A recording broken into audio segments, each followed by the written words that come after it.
میں اپنے خاندان کی سب سے خوبصورت ترین لڑکی تھی۔ جو مجھے ایک نظر دیکھتا وہ دیکھتا ہی رہ جاتا۔ خدا تعالیٰ نے مجھے پرکشش حسن سے نوازا تھا۔ کبھی کبھی مجھے احساس ہوتا کہ غزلوں میں جو استعارے استعمال کیے جاتے ہیں وہ سب مجھ میں پائے جاتے ہیں۔ لمبی سیاہ زلفیں، رخسار پہ تل، چاند جیسا چہرہ وغیرہ۔ اور یہی چیز آہستہ آہستہ میرے اندر خود پسندی پیدا کرتی گئی۔ مجھے اپنے علاوہ کچھ نظر نہیں آتا تھا۔ میں آئینے کے سامنے کھڑی خود کو سنوارتی رہتی تھی اور اپنے حسن کے قصیدے خود کو ہی سناتی رہتی تھی۔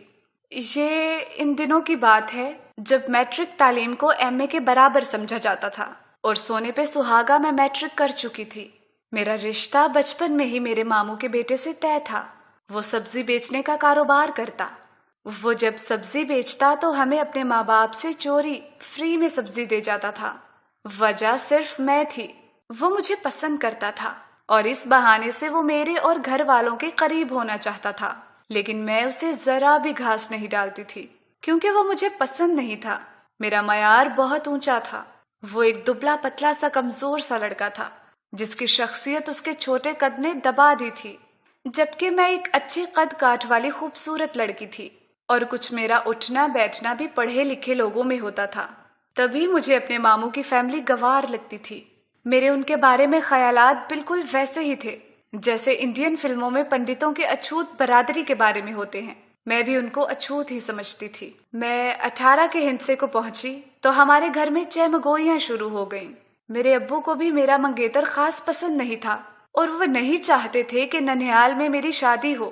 ابو نے امی سے کہا کہ میں نے اپنی بیٹی کا رشتہ اس کے ساتھ نہیں کرنا، وجہ یہ کہ ان کے تعلقات ہمارے ساتھ اچھے نہیں ہیں۔ میری امی بھی میرے ابو کی مانتی تھی۔ وہ میری خالہ کے پاس گئیں اور کہا کہ ہم نے اپنی بیٹی کا رشتہ ادھر نہیں دینا، تم جواب دے دو۔ میری خالہ کہتی ٹھیک ہے۔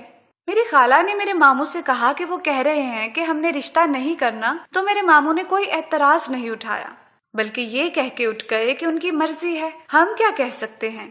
لیکن میرے چھوٹے ماموں نے وجہ پوچھی تو میری امی نے کہا یہ ہمارے ساتھ ٹھیک سے روابط نہیں رکھتے، جبکہ ہم نے تو ان کو اپنی بیٹی دینی ہے۔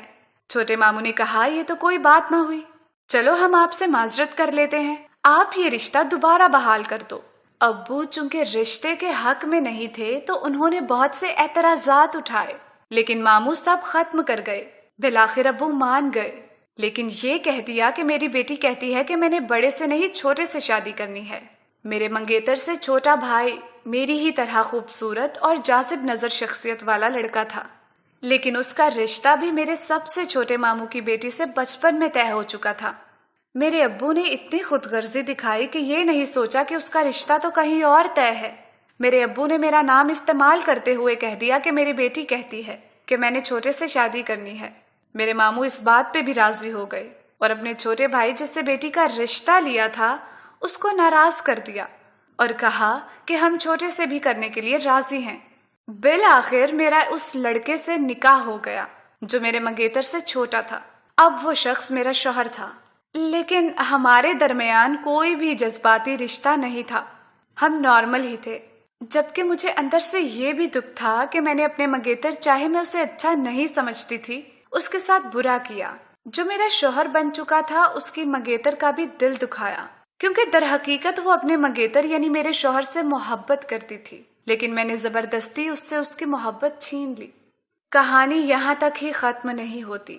ہوا اچانک یہ کہ میرے دھدیال میں کزن کی شادی تھی تو ہم وہاں گئے، تو میرے ابو کے دور کے کزن کے بیٹے نے مجھے وہاں دیکھا اور پسند کر لیا۔ وہ دیکھنے میں بھی کافی اچھا دکھتا تھا اور کچھ ماڈرن دکھتا تھا۔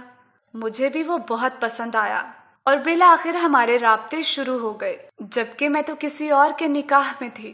میں نے اس بات کی بھی پرواہ نہیں کی، شاید میں اپنی خواہشوں کی وجہ سے خود غرضی کی انتہا پہ پہنچ چکی تھی اور یہ بھی بھول چکی تھی کہ اس نکاح کی وجہ سے پہلے ہی کافی دلوں کو تکلیف پہنچا چکی ہوں، اور اب مزید جو کرنے جا رہی ہوں اس سے سارا خاندان ٹوٹ کر رہ جائے گا۔ لیکن میری آنکھوں پہ بندھی پٹی نے مجھے کچھ بھی دیکھنے نہ دیا۔ میرے ابو نے میرا بھرپور ساتھ دیا تھا، وہ تو پہلے ہی خود غرض تھے۔ وہ میری شادی اپنے خاندان یعنی میرے دھدیال میں کرنا چاہتے تھے، اور اب ان کو موقع مل رہا تھا۔ بالآخر ہم نے کوئی بھی وجہ بنائے بغیر کورٹ میں طلاق کی درخواست دائر کر دی۔ یوں وکیلوں، کورٹ کچہریوں اور دیگر بہت سارے مسائل سے نپٹتے نپٹتے بات خلا تک پہنچ گئی اور مجھے خلا ہو گئی۔ اس میں سب سے زیادہ تکلیف میرے ماموں کے خاندان کو ہوئی تھی، کیونکہ وہ میرے رشتے کی وجہ سے اپنے چھوٹے بھائی کو بھی ناراض کر چکے تھے اور اب ہماری طرف بھی رشتہ نہ رہا۔ لیکن مجھے کسی سے سروکار نہیں تھا۔ میں تو جوانی کو بھرپور طریقے سے انجوائے کرنا چاہتی تھی، زندگی کی سبھی خواہشیں پوری کرنا چاہتی تھی، ماڈرن طبقے میں اپنے تعلقات بنانا چاہتی تھی۔ میرے ابو کے اس دور کے کزن کے بیٹے نے ہمارے گھر رشتہ بھیجا اور بالآخر ہماری منگنی کے بعد ہماری شادی ہو گئی۔ میں نے جو چاہا تھا سو پا لیا۔ میں بہت خوش تھی۔ شادی کے 2 مہینے بعد ہی میں امید سے ہو گئی اور میری خوشی دگنی ہو گئی۔ اب ننیحال سے ہماری صلح نہیں تھی، اب ہم اور صرف ددیال تھے۔ شادی کو 8 مہینے ہوئے تھے کہ میرا شوہر اور میں موٹر سائیکل پر اپنے میکے آ رہی تھی کہ رستے میں کوئی چیز لینے کے لیے ہم رکے اور جو ہی نیچے اترے تو ایک گاڑی مخالف سمت سے آتی ہوئی مجھے ہٹ کر کے گزر گئی۔ کیونکہ میں امید سے تھی، اس وجہ سے ضرب برداشت نہ کر سکی اور نیچے گرتے ہی بے ہوش ہو گئی۔ میرے شوہر فوری پریشان ہو گئے اور مجھے فوری ہسپتال پہنچایا گیا۔ جیسے ہی مجھے ہوش آیا تو ایک دل دہلا دینے والی خبر میری منتظر تھی۔ خبر یہ تھی کہ میرا بچہ مر چکا ہے اور میں اپاہج ہو چکی ہوں۔ میرے سر پہ تو جیسے آسمان ٹوٹ پڑا ہو۔ مجھے اپنی زندگی میں سیاہی کے بادل امٹتے نظر آ رہے تھے۔ یہ بات میرے ذہن سے نکل ہی نہیں پا رہی تھی کہ میں اب کبھی نہیں چل سکوں گی۔ اس وقت سے قبل مجھے اپنے سوا کچھ یاد نہیں تھا۔ میں تو اپنی دنیا کی رنگینیوں میں کھوئی ہوئی تھی۔ اچانک تمام رنگینیاں مجھے اندھیروں میں بدلتی محسوس ہو رہی تھی۔ ہسپتال سے مجھے گھر لایا گیا۔ اوائل ایام میں تو میرے شوہر نے میرا خوب خیال رکھا، میری تمام ضرورتوں میں میری مدد کرتا، لیکن آخر وہ کتنا خیال رکھ سکتا تھا؟ اس نفسا نفسی کے عالم میں ایک بوجھ کو کوئی آخر کتنی دیر تک اٹھاتا ہے؟ لیکن میں نے امید چھوڑنے کی بجائے ویل چیئر کا سہارا لیا اور اپنا گھر پھر سے سنبھال لیا۔ اللہ کے کرم سے میں پھر امید سے ہوئی اور مجھے اللہ نے ایک بیٹی دی۔ میں سمجھتی تھی کہ میری اب بیٹی ہو گئی ہے، میں اب بے سہارا نہیں، لیکن میں بھول چکی تھی کہ میں نے کتنے دل دکھائے ہیں۔ مکافات عمل کا ڈنڈا مجھ پہ برسنے والا تھا۔ میرے شوہر کا میرے ساتھ سلوک آہستہ آہستہ بدلتا گیا۔ ایک محبت کرنے والا انسان بدلنا شروع کر دے تو تکلیف تو بہت ہوتی ہے، اور شاید یہ تکلیف سب تکلیفوں پہ بھاری ہوتی ہے۔ یہ اذیت ایک تندرست کو اپاہج بنا دیتی ہے۔ میں تو پہلے ہی اپاہج تھی۔ میں صبر کرتی رہی، لیکن میرا صبر بہت بھاری ہو گیا۔ میں روتی رہی، کرلاتی رہی، لیکن میرے شوہر نے دوسری شادی کر لی، لیکن مجھ پہ ایک احسان کیا کہ میری سوتن کو مجھ سے الگ رکھا۔ میری بیٹی سے تو محبت کرتا، لیکن اب مجھ سے نہیں کرتا تھا۔ مجھے اللہ نے ایک بار اب پھر رحمت سے نوازا ہے، لیکن میرے شوہر کو میری سوتن سے نعمت مل گئی تو رحمت اسے بھاری لگنے لگی۔ میرے اندر پنپتے دکھ اب زخموں کی صورت میں باہر نکل رہے تھے، اور یہ زخم آہستہ آہستہ ناسور بنتے جا رہے تھے۔ میرا پورا جسم زخموں کی زد میں آ چکا تھا، جس سے بدبودار پیپ نکلتی تھی۔ کوئی مجھے سنبھال نہیں سکتا تھا۔ میرے اپنے بچے مجھے کراہت محسوس کرتے تھے۔ میرے شوہر تو اب اپنی شکل دکھانے سے بھی گئے تھے۔ البتہ وہ میرا خرچ ذمہ داری سے پہنچاتے رہتے تھے، لیکن اب مجھے خرچ کی نہیں، محبت کی ضرورت تھی۔ مگر مجھے محبت ملتی کیوں؟ میں نے بھی کتنے محبت کرنے والے دلوں کو اپنی خود غرضی کی بھینٹ چڑھایا تھا۔ میری ماں مجھے آ کے سنبھالتی تھی۔ یوں ہی تکلیف دہ دنوں میں بھی میں کبھی ہسپتال اور کبھی گھر۔ ڈاکٹر کہہ چکے تھے کہ میں اب مزید سروائیو نہیں کر سکتی۔ میرا خوبصورت جسم اب بدصورت ہو گیا اور چہرے کی رنگت سیاہ ہو چکی تھی۔ سب مجھے دیکھ کے روتے تھے، لیکن کچھ کر نہیں سکتے۔ میں سوچ رہی تھی کہ کچھ دنوں میں مر جاؤں گی، لیکن میں نے حاصل کیا سوائے تکلیف کے؟ یہ سچ ہے کہ ہم دوسروں کو دکھ دے کے کبھی سکھ نہیں لے سکتے۔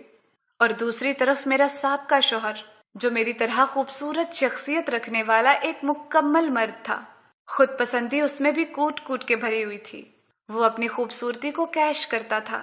لڑکیوں سے باتیں کرنا اور دن رات ان کی خوبصورتی کو خراج تحسین پیش کرنا اس کا پسندیدہ فعل تھا، اور گھر والے بھی اسے کچھ نہیں کہتے تھے کہ جو بھی آتا تو اس کی تعریف کر کے جاتا۔ ماں باپ کے لیے سب بچے ایک جیسے ہونے چاہیے، نہ کہ جو خوبصورت ہو اس کی ہر غلطی کو پس پشت ڈال دیا جائے۔ اسی بات کا فائدہ اٹھاتے ہوئے اس نے ہر وہ کام کیا جو کہ ایک برا فعل ہے۔ رشتوں کے تقدس کو اس نے پامال کیا۔ لیکن کیا زندگی کی رنگینیوں میں کھو کر ہم اپنا اصل بھول جاتے ہیں اور سمجھتے ہیں کہ یہی ابد ہے۔ میرے چونکہ ماموں کا بیٹا تھا تو ہر خبر ہم تک پہنچتی رہتی تھی۔ وقت گزرتا گیا، ایک لڑکی بھی اس کی بیوی نہ بنی۔ جس سے اس نے محبت کے وعدے کیے تھے، ایک انجان لڑکی اس کی بیوی بن کر اس کی زندگی میں شامل ہوئی۔ لیکن شادی ہوتے ہی وہ سب بری عادات چھوڑ چکا تھا یا نہیں، یہ اللہ بہتر جانتا ہے، لیکن وہ اپنی بیوی کے ساتھ بہت اچھا تھا۔ اللہ پاک نے اسے ایک بیٹی عطا فرمائی جو بالکل اس کا عکس تھی، ویسا ہی چہرہ، ویسا ہی رنگ و روپ، جو اسے ایک دفعہ دیکھتا رہ جاتا۔ وقت گزرتا گیا، سب اچھا تھا۔ اللہ پاک نے 3 سال کے بعد ایک اور بیٹی سے نوازا۔ بیٹی ابھی 2.5 ماہ کی تھی۔ وہ شب برات کی رات تھی جب اسے ایک جگہ روزی کمانے کا بلاوا آیا۔ وہ اور اس کے دوست اپنے گھر سے بہت دور وہاں بلوچستان جا پہنچے، لیکن رات میں شاید عارضی نیند نہیں، ابدی نیند لکھی تھی کہ طالبان کا ایک گروہ وہاں آیا اور سبھی کو باندھ کر گولیوں سے چھلنی کر دیا۔ چونکہ وہاں 7 دوست تھے تو سبھی کو گولیاں ماری گئیں۔ اب ان کی خبر کون پہنچاتا، لیکن اللہ کی قدرت کے ایک شخص 5 گولیاں کھانے کے باوجود بھی بچ گیا اور زخمی حالت میں اس نے خبر گھروں میں پہنچائی۔ چونکہ یہ ایک دہشت گردی کا معاملہ تھا تو پولیس اور فوج کی کارروائی میں 3 دن گزر گئے، اور وہ 3 دن کیسے گھر والوں نے گزارے وہ ہی جانتے ہیں۔ ایک ماں کا جوان بیٹا، 2 چھوٹی بیٹیوں کا باپ، آہیں تھی، چیخیں تھی، سب تھا، لیکن ایک لمحہ فکریہ نہیں تھا کہ زندگی کی صرف رنگینی ہی نہیں، سیاہی بھی ہے۔ چونکہ وہ میرا سابقہ شوہر تھا تو لوگ مجھے کہنے لگے اچھا ہوا تمہاری خلا ہو گئی، ورنہ اب تم ایک بیوہ ہوتی۔ لیکن میں انہیں بتا نہیں پائی کہ زندگی تو میری بھی ختم ہے، چاہے وہ بیوہ کی ہو یا سہاگن کی۔ خوشیاں تو مجھے بھی راس نہیں۔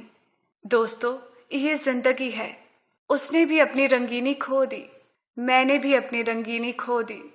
اس کے گناہ شاید مجھ سے چھوٹے تھے کہ وہ مکافات سے پہلے ہی مر گیا، اور میں ابھی تک اس چکے میں پستی چلی جا رہی ہوں۔ دوستو، بتائیے گا کہ میں کہاں غلط ہوں اور میرے ماں باپ کہاں غلط ہیں؟ کیا مجھے سزا ملی ہے یا اللہ کی طرف سے آزمائش ہے؟ میں جانتی ہوں کہ جب یہ کہانی سنی یا پڑھی جائے گی میں تب زندہ نہیں ہوں گی، بس تب میرے لیے مغفرت کی دعا کر دیجیے گا۔ ایک بدنصیب ماں، بہن اور بیٹی کی آپ سے